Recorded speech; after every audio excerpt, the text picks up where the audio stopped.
आज के इस वीडियो में आपका स्वागत है। और आज मैं एमक्योर फार्मा के शेयर का एनालिसिस करने वाला हूँ।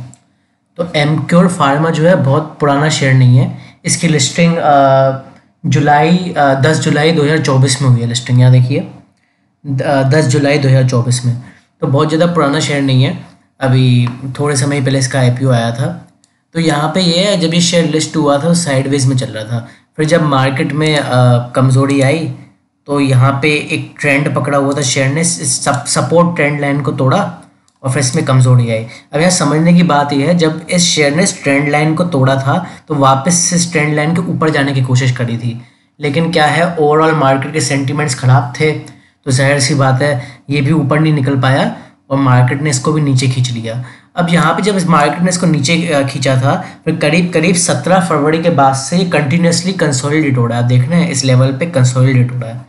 अब क्योंकि इस शेयर के वॉल्यूम कम है तो इसमें थोड़े फॉल्स सिग्नल मिलना थोड़ा आम बात है। उदाहरण के तौर पे हुआ यूँ था कि पहले तो रेंज में चल रहा था, फिर ये रेंज टूटी थी, ठीक है ना।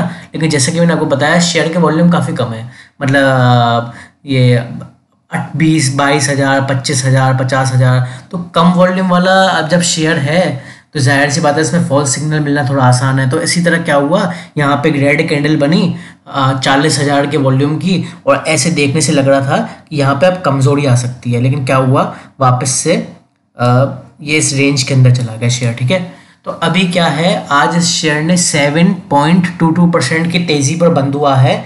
इसने हाई बनाया है 1025.95 और क्लोजिंग दी है 1005 के ऊपर। अब जो सबसे पहले तो उसने जो क्लोजिंग दी है ये एक अच्छी क्लोजिंग दी है, 1000 रुपये के ऊपर दी है। 1000 रुपये का लेवल जो है एक इंपॉर्टेंट साइकोलॉजिकल लेवल है, तो उसकी क्लोजिंग 1000 रुपये के ऊपर 1000.05 के ऊपर जो हुई है ये अच्छी क्लोजिंग हुई है, ठीक है।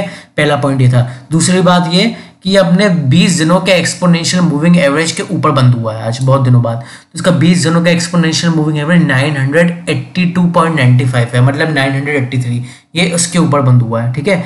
तीसरी चीज़ ये, आज इसके वॉल्यूम आप देख सकते हैं, वॉल्यूम का स्पाइक आया, वॉल्यूम इसके काफ़ी अच्छे रहे हैं। जैसे कि मैंने आपको बताया था इसके वॉल्यूम 20-25 है, 40-50 है, इसके आसपास रहते हैं एवरेज वॉल्यूम। लेकिन आज इसके जो वॉल्यूम है वो 4,32,000 के हैं, तो वॉल्यूम में भी अच्छा खासा उछाल आया, ठीक है। अब आपको क्या करना है, जब भी ये शेयर जो है इस रेंज को तोड़ देगा आप इसमें बाइंग कर सकते हैं, आपका अच्छा खासा प्रॉफिट हो सकता है। वैसे तो आप बाइंग 1000 के लेवल के ऊपर भी कर सकते हैं, लेकिन आप एक कंजर्वेटिव ट्रेडर हैं, अगर आपको रिस्क लेने से डर लगता है और आप पैसे खोने से भी डर रहे हैं तो आप 1025 के लेवल के ऊपर आप बाय करेंगे, तभी रेंज भी टूट जाएगी, ठीक है ना। या तो 1025 के ऊपर बाय करेंगे और आप रिस्क लेना अफोर्ड कर सकते हैं तो 1000, 1001, 1002 के लेवल पे आप बाय कर सकते हैं, ठीक है।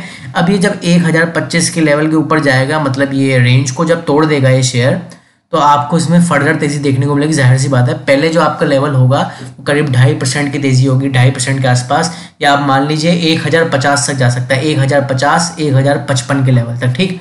जब ये 1050, 1055 के लेवल को तोड़ देगा तो आप ये वाली कैंडल देखें, रेड कलर की ये वाली कैंडल, ये एक महत्वपूर्ण कैंडल है। ये इस शेयर की कमजोरी का बेस बना के रखा हुआ था। इसने कैसे बेस बना के रखा हुआ था इस कैंडल ने, आप देखिए, जब भी प्राइस ये ऊपर बढ़ने की कोशिश करता है इस लाल वाली कैंडल के 50% के नीचे ही रहता है, ठीक है।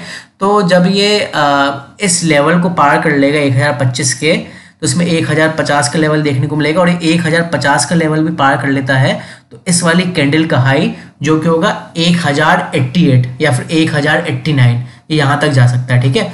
अब जब ये 1090 तक भी आ जाए तो आपको ये देखना है कि ये आप अपने 50 डेज के पर्पल वाली लाइन है ना, ये पर्पल वाली लाइन है 50 डेज एक्सपोनेंशियल मूविंग एवरेज, ये अपने 50 डेज के एक्सपोनेंशियल मूविंग एवरेज पे आके कैसे रिएक्ट कर रहा है, ठीक है। आपको ये देखना है। इसका जो 50 डेज का एक्सपोनेंशियल मूविंग एवरेज है वो 1095.74 का लेवल है, मतलब करीब करीब 1096 का। अब ये 1096 के लेवल पे अगर यहाँ से वापस से गिर जाता है, लौट जाता है, तो उसमें सेल कर देंगे बेझिझक, ठीक है, अपना प्रॉफिट वगैरह बुक कर लेंगे हुआ होगा तो। और अगर ये इसके ऊपर निकल जाता है तो आपको इसमें फर्दर तेजी देखने को मिल सकती है। जो इसका अगला लेवल हो सकता है वो 1150 का लेवल हो सकता है।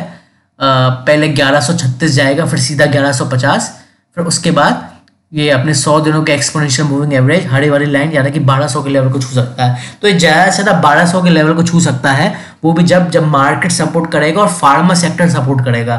मतलब कभी कभी ऐसे भी होता है जब ओवरऑल मार्केट कमजोर हो, कभी कभी फार्मा सेक्टर चलता है।